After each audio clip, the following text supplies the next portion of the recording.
मेरा नाम शीला है, मेरी उम्र 29 साल है। मेरी शादी को 10 साल हो चुके थे और 10 सालों में मेरी सास ने मेरी जिंदगी को मुश्किल कर दिया था। मेरी कोई औलाद नहीं थी जिसकी वजह से मेरी सास मुझे बांझ होने के ताने देती थी। कौन सी सजा थी जो इन 8 सालों में मैंने नहीं भुगती। मेरी सास और ननद दिन रात मुझे उठते बैठते ताने देती रहती और मेरा दिल बहुत दुखी हो जाता था इस बात पर, लेकिन मैं चुप ही रहती थी, किसी को कुछ नहीं कहती थी क्योंकि मुझे पता था कि जरूर मुझमें ही कोई कमी होगी। मैं डॉक्टर के पास गई तो उन्होंने मुझे कहा कि तुम में कोई ज्यादा मसला नहीं है। अपने पति का टेस्ट करवाया तो पति का टेस्ट सुनकर मेरे सास गुस्से में आ गई और कहा कि तुम खुद तो बांझ हो और इल्जाम मेरे बेटे पर डालना चाहती हो। उसी समय शादी को 4 साल हो गए थे और उसके बाद मैंने कभी भी अपने पति से टेस्ट करवाने की जिद नहीं की। बताओ, मेरे साथ शुरू से ही काफी बड़ा आश्चर्य था। शायद उनकी पसंद की शादी नहीं थी, वह किसी और से प्यार करते थे, लेकिन वहाँ शादी नहीं हो पाई। जब उनकी शादी मुझसे हुई तो मैंने उनका ध्यान अपनी तरफ आकर्षित करने की बहुत कोशिश की, लेकिन मैं नाकाम ही रही। फिर जब 4 साल बीत गए और हमें औलाद नहीं हुई तो वो और ज्यादा मुझसे दूर हो गए। इसके बाद 6 साल मैंने तो बस बांझपन के ताने सुनते हुए गुजार दिए। जब हमारी शादी को 2 साल हुए थे तो डॉक्टर ने टेस्ट करवाने को कहा था, लेकिन कोई नहीं माना। यहाँ तक कि मेरे पति ने भी गुस्सा किया तो मैं खामोश हो गई। मेरे पति ने कह दिया कि वह दूसरी शादी कर लेगा तो मुझे बहुत चिंता हो गई क्योंकि मुझे ही कोई औलाद नहीं थी। सौतन का तो ख्याल भी मुझे हिलाकर रख देता था। अपने आसपास सौतन की मैंने बहुत सारी कहानी सुन रखी थी कि हर कोई मुझसे कहता था कभी भी अपने पति के दूसरी शादी ना करवा देना, दूसरी औरत आते ही घर से निकलवा देगी। लेकिन मैं दुनिया को बताना चाहती थी कि सौतन के बगैर भी मेरी इस घर में कोई हैसियत नहीं है। एक नौकरानी से बढ़कर मैं कुछ भी नहीं थी इस घर में। मेरी शादी को जब 4 साल हो गए तो अचानक से मैंने अपने पति के व्यवहार को बदलते हुआ महसूस किया। मेरा वो पति जो हर समय मुझे ताने देता रहता था, मुझे नफरत करता था, बात करने के लिए तैयार ही नहीं होता था, अचानक से वह मुझ पर मेहरबान हो गया। वह जब घर पर आता तो मेरे लिए खाने की कोई ना कोई चीज जरूर लेकर आता, कभी पकोड़े समोसे तो कभी जलेबी। पति के बर्ताव को बदलते देखकर मैं बहुत हैरान थी, लेकिन मुझे लगा शायद भगवान को मुझमें पर दया आ गई है, मेरी कोई प्रार्थना काबुल हो गई है और कुछ ना सही औलाद न सही सांस और ननद की नफरत के बाद भी मेरे लिए एक आसानी तो कर दी, यानी कि मेरे पति का व्यवहार मेरे साथ सही कर दिया। इतने बड़ी मुश्किलों के बाद भी जिंदगी में आसानी तो मेरे लिए हो ही गई थी। जहां मुझे लोगों की इतनी सारी बातें सुनने को मिलती थी और मेरा दिल बहुत दुखता था, मेरे पति के अच्छे व्यवहार से मेरा दिल खुश हो जाता था। वह मुझे शॉपिंग पर भी लेकर जाने लगे, हालांकि हमारी औकात इतनी ज्यादा नहीं थी कि हम रोजाना शॉपिंग पर जाते, लेकिन जैसे ही गर्मियों होती तो वो मुझे गर्मियों के कपड़े लेकर देता और इसी तरह सर्दियों के भी, और मुझमें पर गुस्सा भी नहीं करता था। फिर घर में मेरी छोटी ननद की शादी की तैयारी शुरू हो गई। मेरी सास मुझे किसी भी चीज को हाथ लगाने नहीं दे रही थी कि तुम मनहूस हो, मैं नहीं चाहती कि तुम्हें जो समस्या है वह मेरी बेटी पर आ जाए, तो मेरी बेटी के किसी भी समाज को हाथ ना लगाओ। सास की यह बातें सुनकर तो मेरा दिल जैसे किसी ने कह दिया था। वह हर बार मेरा दिल दुखने वाली बातें ही करती थी, खुशी के मौके पर भी मुझे खुश नहीं रहने देना चाहती थी। मेरी ननद का भी यही हाल था, वह भी मुझे अब बात नहीं करती थी, मुझे देखकर मुंह फेर लेती थी। जबकि मेरी यह छोटी ननद कुछ समय पहले तक बिल्कुल ठीक थी, दूसरी ननद की तरह उसका बात थोड़ा सा अलग थी, लेकिन अब उसके भी कान भर दिए गए थे और अब वह मुझे देखकर मुंह फेर लेती थी। मेरे सास ने शायद उससे यही कहा था कि अब तुम्हारी शादी होने वाली है, इस मनहूस औरत का साया तुम पर पड़ना भी नहीं चाहिए। मेरी सास ने मेरी ननद के लिए बहुत सारे गहने बनाकर रखे हुए थे, वह लोग गहनों को देख रहे थे तो मेरी भी नजर पड़ गई। वो गहने के थे चूड़ियां और सब दोनों प्यार थे। मुझे हमेशा से सोने की चीजों का बहुत शौक था, शादी पर मेरे ससुराल की तरफ से मुझे दिए गए थे, वह मेरी सास ने वापस ले लिए और अब वही गहने मेरी ननद को मिले थे और मेरे सास खोलकर सबको दिखा रही थी कि उन्होंने अपनी बेटी के लिए गहने बनवाई हैं, जबकि वह मेरे थे। अपनी शादी पर रहने वाले गहनों को देखकर मेरा दिल खून के आंसू रोने लगा। वह मेरे सुहाग की निशानी थी, उन पर सिर्फ मेरा हक था क्योंकि वो मेरे नाम पर लिए गए थे, लेकिन अब वह मेरे नहीं थे बल्कि किसी और को मिलने जा रहे थे। मैं अंदर कमरे में आकर बहुत रोई, मेरी आंखों में आंसू थे। मेरे पति कमरे में आए तो तुरंत मैंने अपने आंसुओं से छुपा लिए। मेरे पति ने मुझसे पूछा कि क्या बात है, तुम उदास लग रही हो, क्या तुम रो रही थी? मैंने उनसे कहा कि नहीं, ऐसी कोई बात नहीं है। फिर मेरे पति ने कहा कि तुम परेशान ना हो, मैं बिल्कुल भी अब दूसरी शादी नहीं करूंगा। मुझे अपनी गलती का एहसास हो गया है कि तुम भी एक इंसान हो, तुम मेरी जिम्मेदारी हो, तुम्हारा ख्याल रखना मेरी जिम्मेदारी है। मैं सारी जिंदगी तुम्हारे साथ ही रहूंगा, दूसरी शादी कभी नहीं करूंगा। अगर तुम दूसरी शादी को लेकर परेशान हो तो यह ख्याल अपने दिल और दिमाग से निकाल दो। अपने पति की यह बात सुनकर तो कुछ देर पहले वाला दुख बिल्कुल ही भूल गई थी। इतने सालों में कई बार मेरे सामने यह बात कर चुके थे और जब भी मेरे सामने यह बात करते थे तो मुझे बहुत दुख होता था। मैंने उनसे कहा कि अगर आपको मेरा इतना ही ख्याल है तो अपना इलाज वापस शुरू करवा लेते, आप अपना इलाज करवा लीजिए, हमें बच्चा जरूर होगा। क्योंकि कमी तो मुझमें में भी है, मैंने उनसे कहा, क्योंकि मेरी सास बार बार कहती थी और मेरी रिपोर्ट में भी डॉक्टर ने यही लिखा था। मेरी बात सुनकर मेरे पति के चेहरे का रंग बदल गया और उन्होंने कहा कि आज के बाद इलाज की कोई बात नहीं करना, इलाज बहुत महंगा हो गया है, मेरे पास इतने पैसे नहीं है, एक एक दवाई हजारों की है। मैं अपने पति की यह बात सुनकर हैरान हो गई। औलाद से बढ़कर तो पैसा नहीं होता, वह इलाज पर पैसा खर्च कर लेते तो हमें भी फायदा होता। अगर वह दूसरी शादी नहीं करना चाहते थे तो इलाज ही करवा लेते, लेकिन वह तो अजीब ही थे, नहीं शादी कर रहे थे ना ही इलाज करवा रहे थे। उनके दूसरी शादी करने का असर मुझमें पर पड़ता, लेकिन उन्हें तो फायदा ही हो जाता। मुझे समझ नहीं आ रही थी, वो तो कर सकते थे बहुत आराम से, उनके पास तो एक मजबूत बहाना भी था और कोई उन्हें कुछ भी नहीं कह सकता था, लेकिन इसके बाद भी वो दूसरी शादी का नाम तक नहीं लेते थे। जबकि शादी के 3 साल तक वह दूसरी शादी की रट लगाए हुए थे और जब समय ज्यादा हो गया तो अचानक से उन्होंने अपना फैसला बदल दिया और मुझमें पर मेहरबान हो गए। ऐसा क्यों हुआ समझ नहीं आ रहा था। यह सारी बातें सोचते सोचते मैं सो गई। सुबह मेरी आंख खुली तो मेरा दिल बहुत बोझ लादा था। शाम को मेरी ननद की मेहंदी थी, घर में शादी की तैयारी चल रही थी, लेकिन मुझे किसी भी चीज को हाथ लगाने नहीं दिया जा रहा था। मैं सिर्फ रसोई तक ही थी, मैं वहीं से काम कर रही थी जैसे घर की एक नौकरानी करती है। हर तरफ खुशी का माहौल था, लेकिन मेरा मन खुश नहीं था। जब मेहंदी लगाने की रस्म आई तो एक औरत ने मुझे बुलाया और कहा कि दुल्हन को मेहंदी लगाओ, तुम दुल्हन की भाभी हो। ये बात सुनकर मेरी सास और उस औरत से लड़ाई शुरू कर दी और कहा कि क्या तुम्हें नहीं पता कि ये लड़की मनहूस है। उस औरत ने कहा कि इसमें इस बेचारी का क्या कसूर है, इसका भी हक है खुशियां मनाने का, आज घर में हर कोई खुश है तो फिर इससे यह खुशी क्यों छीनी जा रही है। उसको भी मेहंदी लगाने दे, उसका भी दिल करता होगा। अपनी ननद की शादी में खुश होने का, औलाद नहीं हो रही तो इसका यह मतलब नहीं है कि तुम इस बेचारी से इसकी जिंदगी ही छीन लो। अफसोस है आप लोगों पर। वह औरत जो भी थी मेरी सास को उसके मुंह पर बातें सुना कर गई और अपनी बात खत्म करके वहां से चली गई। पता नहीं कौन थी, मैंने उसे उससे पहले कभी नहीं देखा था, लेकिन मेरी सास ने उस औरत का गुस्सा मुझमें पर निकाला और सबके सामने मेरी बहुत बेइज्जती करके मुझे कहा कि एक तो तुम बंजारा जमीन हो जो मेरे बेटे को आबाद नहीं होने देती, ऊपर से तुमने मेरे बेटे पर पता नहीं कौन सा जादू कर रखा है कि मेरा बेटा दूसरी शादी के नाम से ही घबरा जाता है। उसके लिए बहुत सारी लड़कियां मैंने पसंद कर राखी है जो कुंवारी है। मेरा बेटा बहुत खूबसूरत है, तुम तो उसके लायक भी नहीं। मैंने हमेशा बांझ औरतें को देखा है, उनकी शक्ल ही कुदरत बिगाड़ देती है, तुम्हारी शक्ल भी बिगड़ गई है। लेकिन मैं आज सबके सामने यह वादा करती हूँ कि 1 महीने के अंदर अगर मैंने अपने बेटे की दूसरी शादी नहीं करवाई तो मैं अपना नाम बदल लूंगी। मेरी सास इतना बड़ी बात बोल सकती थी और सबके सामने बोल रही थी, मुझे तो यकीन ही नहीं आ रहा था, मेरे पैरों तले जमीन ही निकल चुकी थी। मैंने अपने आप को कमरे में बंद कर दिया और रोना शुरू कर दिया। मेरे सास और ननद दोनों ने मेरी जिंदगी को सत्यानाश करके रखा था, लेकिन आज तो हद हो गई थी। मैं कहती थी कि कुदरत आखिर मुझे ऐसा क्यों बनाया है। मैं बदसूरत नहीं थी, अच्छी खासी खूबसूरत थी, लेकिन मेरी सास को मुझमें में ही कमियां नजर आई, मेरी अच्छाई को भी कमी में बदल देती थी। मैं रोते रोते सो गई। 1 हफ्ते बाद शादी थी, अभी हमारे घर में कोई मेहमान दूर से नहीं आए थे, उन्होंने शादी वाले दिन ही आना था। घर में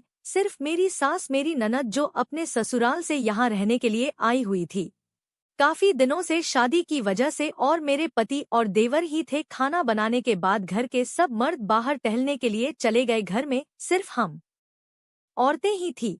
कि अचानक घर में नकाबपोश घुस आई और हमसे कहा कि जितने नगद और गहने हैं शादी वाले सब हमें दे दे। मेरे सास बहस करने लगी, उनसे कहने लगी कि मैं अपने बेटे का गहना नहीं दूंगी, मैंने उसकी शादी के लिए बनवाया था। तो उन्होंने कहा कि अपनी जान प्यारी है तो दे दो, वरना हम सब कुछ जान से मार कर लेकर चले जाएंगे। ननद ने अपनी माँ से कहा कि बहस का वक्त नहीं है जो मांग रहे हैं उन्हें दे दो। वो सारे गहने उठाकर भागने लगे। उनमें से एक ही अचानक नजर मुझमें पर पड़ी और एक ने दूसरे को इशारा किया। मैं रसोई में थी तो वो मुझे नहीं देख सके, लेकिन अचानक जाते ही उन्होंने मुझे देख लिया था और फिर आपस में कुछ बोलकर मुझे वहीं से घसीटकर कमरे में ले जाने लगे। मेरे लिए यह कयामत के जैसा था। वह डाकू थे और बहुत ताकतवर भी। उन्होंने मेरे मुंह पर हाथ रखकर मुंह बंद कर दिया। मेरे सास ने अपने बेटियों से कहा कि तुम लोग यहाँ से भाग जाओ, मैं उनसे निपट लूंगी। मेरी ननद जो दुल्हन बनने वाली थी वह तो कमरे में पहले ही बंद थी। बाकी मेरी 3 ननद थी जिनकी उम्र ज्यादा थी और वह मोटी थी। उन चारों को उनमें से कोई भी पसंद नहीं आई थी। मुझमें पर नजर पड़ी तो शायद मैं उन्हें पसंद आ गई थी। मेरी नन्हें अपनी छोटी बहन के कमरे में चली गई थी। मेरे सास ने एंडी छोटी का जोर लगाया और मुझे छुड़ाने के लिए उनमें से एक ने सास के सर पर कुछ देकर मारा और उनके सर से खून बहने लगा। मेरे सास जमीन पर बैठ गई, अपना सर पड़कर का रो रही थी कि तुम लोगों को इस घर से जो लेकर जाना है ले, जो हमारे इज्जत पर हमला ना करो। मेरे सास को मुझे किसी भी तरह की कोई हमदर्दी ही नहीं थी, लेकिन उन्हें शायद अपने बेटे की इज्जत की परवाह थी कि मोहल्ले में बात फैल गई कि उनकी बहू के साथ कुछ ऊंच नीच हुई है तो वो जमाने को क्या मुंह दिखाएंगे। मुझे हर रास्ता बंद नजर आ रहा था। मैं भगवान से प्रार्थना कर रही थी कि मेरा पति और देवर जल्दी घर आ जाए, लेकिन उन्होंने बहुत देर कर दी। वो चोरों ने मुझे खींचते हुए कमरे में ले गए और मुझसे एक एक लोगों ने दुष्कर्म निशाना बनाने के बाद वो लोग वहां से भाग गए। मेरी ननद ने सबको फोन करके बुलाया, सब घर पर आ गए। मेरे सास मेरे पास आई और मुझसे कहने लगी कि खबरदार, तुमने इस बात को किसी से भी कहा, आपने पति से भी नहीं करना, जो हुआ सो हुआ, उसे भूल जाओ। हमारे खानदान की इज्जत का सवाल है, अगर बाहर लोगों को यह बात पता चली तो मेरा बेटा किसी को मुंह दिखाने के काबिल नहीं रहेगा। मुझमें पर तो जैसे कयामत ही गुजर रही थी। मुझे तो सांस की कोई भी बात सुनने नहीं दे रही थी और ना ही मैं समझ पा रही थी मेरे साथ जो हुआ वो तो मेरे दिल को चीरने के लिए बहुत था। मुझे ऐसा महसूस हो रहा था कि किसी ने मेरा कलेजा बाहर निकाल दिया हो। मुझमें पर जो गुजर रही थी सांस को, उससे कोई सरोकार नहीं था। उन्होंने तो बस अपने बेटी की फिक्र की थी कि बेटा जमाने में किसी को मुंह दिखाने के काबिल नहीं रहेगा। एक औरत होकर वह एक औरत का दर्द नहीं समझ का रही थी। मैंने और मेरे साथ ननदों ने इस बात को राज रखा। पूरे 1 महीने तक की घर में डाकू आए थे और कहने लग गए शायद किसी ने चुगली लगे थी, शायद किसी ने चुगली की थी। इस घर में गहने पड़े हुए हैं, यहाँ पर शादी है। जो गहने वाली औरत को गहने दिखा रही थी अपने मनोरंजन के लिए, उनमें से ही किसी ने यह बात उनको पहुंचाई थी और यह बात यहाँ तक आ गई। मैं तो जिंदा लाश बनकर रह गई थी। मुझे बुखार हो गया। मेरे पति ने मेरा ख्याल रखना की पूरी कोशिश की। उसके बाद मेरी ननद की शादी हो गई, लेकिन घर में उस वक्त जैसे सांप सूंघ गया था। सबके खुशी मिट्टी में मिल गई थी और उसका सारा दोष भी सास ने मुझमें पर लगा दिया कि मैंने उनकी खुशियों को नजर लगाई है। मेरे अंदर तो जिंदा रहने की इच्छा ही खत्म हो गई थी। मेरे शरीर पर काफी निशान बन गए थे और मैं अपने पति से इन निशाने को छुपाते फिरती थी। उन दरिंदों ने जी कादर बेदर्दी से मुझे जख्मी किया, वह सब कुछ साफ था, लेकिन उन निशाने को मेरे पति के सिवा कोई भी नहीं देख सकता था। मैं जितना छुपाने की कोशिश कर सकती थी कर रही थी। जो हादसा गुजरा वह हमारे दिमाग से निकल नहीं रहा था। मेरी सास बार बार मेरे कान में आकर कहती थी कि अब तुम गंदी हो गई हो, घटिया हो गई हो, मैं किसी भी तरह तुम्हें इस घर से निकलवा कर ही रहूंगी। लेकिन मुझे मेरे पति का सहारा था, इसलिए मेरे सास का बस नहीं चल रहा था कि वह मुझे धक्का देकर घर से निकलवा दे। मेरे सास ने एक रात आकर मुझे कहा कि तुम मेरे बेटे के लायक नहीं रही, बेहतर यही है कि तुम रातों रात यह घर छोड़कर चली जाओ। इतने सालों से तुम्हारा माँ हूँ, साया मेरे बेटे के सर पर है, उसकी जान छोड़ दो। एक तो बांझ हो, ऊपर से गंदी हो गई हो, सास ने मुझे कहा। लेकिन मैंने उनसे कहा कि आप खुद सोचो, मैं कहाँ जाऊंगी, मेरा तो कोई ठिकाना ही नहीं था। मैं यह कह रही थी कि तभी पीछे से मेरे पति आ गए। उन्होंने सिर्फ इतनी सी बात सुनी जो मैंने बोली और माँ से कहा, इसे निकालने का भी नहीं सोचना, यह मेरी बीबी है और मैं सारी जिंदगी इसके साथ ही रहूंगा, दूसरी शादी नहीं करूंगा। अब तो मेरी सास और भी ज्यादा मजबूर हो गई थी कि उन्होंने मेरी बात सुनकर अंदाज लगा लिया था मेरे सास मुझे घर से जाने को क्यों कह रही थी। इसके जवाब में मैंने यह सब कहा। इसी परेशानी में 3 हफ्ते गुजर गए और मेरी तबीयत खराब होने लगी। मैंने अपनी तबीयत में एक ऐसा बदलाव महसूस किया कि मुझे यकीन ही नहीं आ रहा था कि यह सब सच था। लेकिन जब मेरी हालात ज्यादा खराब हुई और मुझे उल्टियां होने लगी तो मेरी हालात देखकर मेरे सास के चेहरे का रंग फीका हो गया था। मेरे सास और ननद एक दूसरे को अजीब अजीब नजरों से देखने लगी, जैसे कोई बात कर रही हो। मेरे साथ नंदन को सांप सूंघ गया था। मुझे उल्टियां करता देखकर मेरे पति ने देख लिया और मुझे कहा कि तुम्हारी तबीयत मुझे ठीक नहीं लग रही है। वह मुझे अस्पताल ले गया। डॉक्टर ने ऐसी खबर सुना दी कि मेरे पैरों तले जमीन निकल गई। खुशी की खबर गया और फिर वह नॉर्मल हो गए और मुझे खुशी से गले लगा लिया और फिर मुझे घर ले आए और रास्ते में मिठाई भी ली। घर आकर सब घरवालों को इकट्ठा किया और कहा, आज मैं आपको एक बहुत बड़ी खुशखबरी सुनाने वाला हूँ कि मैं बाप बनने वाला हूँ। यह खबर सुनकर तो मेरी सास और नंदन के सर पर आसमान गिर गया था। मेरी सास ने कहा कि ये बच्चा तुम्हारा नहीं है।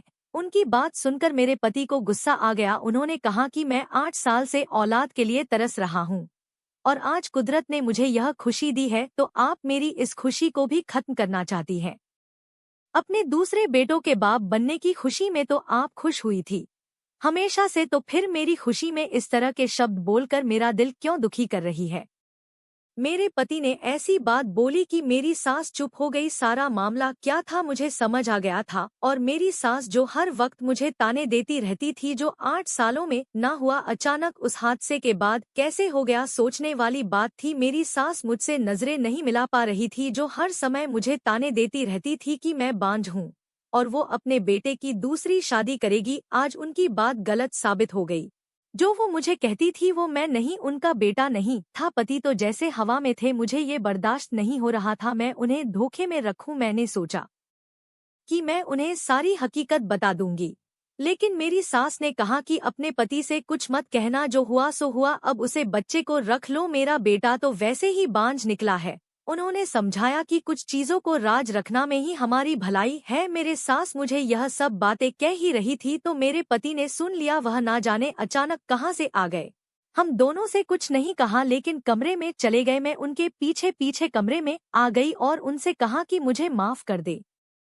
मैं तो आपको सब कुछ बताना चाहती थी कि मेरे साथ क्या हुआ है, लेकिन आपकी माँ ने मुझे रोक रखा था इतने समय से। मेरे पति ने कहा कि मुझे मालूम हो गया था कि तुम्हारे साथ यह हादसा हुआ है, लेकिन मैं अपने इज्जत की खातिर चुप था और अपने होंठ सिल लिए थे और मुझे यह भी मालूम था कि मैं बांझ हूँ। आज से 4 साल पहले मैंने अपना टेस्ट करवा लिया था। डॉक्टर ने मुझे कहा था कि मैं कभी बाप नहीं बन सकता, कमी मुझमें में ही है। इसीलिए मैंने तुम्हारे साथ अपना बर्ताव सही रखा, क्योंकि दूसरे शादी का कोई फायदा नहीं था। अगर मेरी दूसरी शादी हो गई तो यह राज सबके सामने आ जाता, लेकिन ना जाने मुझे ऐसा क्यों लग रहा था कि यह बच्चा मेरा ही है, क्योंकि पिछले 3 महीने से मैं एक हकीम से दवाई ले रहा था और उसने मुझे कहा था है तुम्हारे संतान होगी 3 महीने के अंदर। मेरे पति अजीब अंदाज में बोल रहे थे, जैसे उन्हें यकीन हो गया कि यह बच्चा उनका ही है, लेकिन वह खुद भी सोच रहे थे कि आखिर क्या है। मैंने उनसे कहा कि हम इस बच्चे का टेस्ट करवा लेते हैं, सारी हकीकत सामने आ जाएगी। ये सारा समय हमने इसी सोच में गुजार दिया। जब बच्चा पैदा हुआ तो उसका टेस्ट हुआ तो मेरे पति का ही बच्चा था। हकीम की दुआओं ने असर किया था। मैं उसे हादसे को सपना समझकर भूल गई, अपने सांस को सारी बात बता दी। अब मेरा दिल भी आराम से था कि मेरी गोद में मेरे पति का ही बच्चा है और मेरा पति भी बहुत खुश था, सास भी खुश थी। लेकिन फिर उन्होंने मेरे पति से कहा कि इसके साथ इतना बड़ा हादसा हो चुका है, यह गंदी हो गई है, इसे घर से निकाल दो, बच्चा हम रख लेते हैं। मेरे पति ने मेरी सास से कहा कि इस औरत ने इतने साल मेरी बात छुपाई है तो क्या मैं इसकी एक बात नहीं छुपा सकता। मेरे पति की यह बात सुनकर मेरी आंखों में आंसू आ गए थे। अब हमारी जिंदगी पूरी हो गई थी। जो हादसा हुआ था वह बर्दाश्त था, लेकिन यह दुनिया नश्वर है और हम सबको यह दुनिया छोड़कर एक न एक दिन जाना ही है, क्योंकि हर किसी को पूरा जहां नहीं मिलता। तो भाइयों और बहनों, आपको हमारी कहानी अच्छी लगी हो तो लाइक, सब्सक्राइब और फॉलो जरूर कर लीजिए। अपना बहुमूल्य समय देने के लिए शुक्रिया।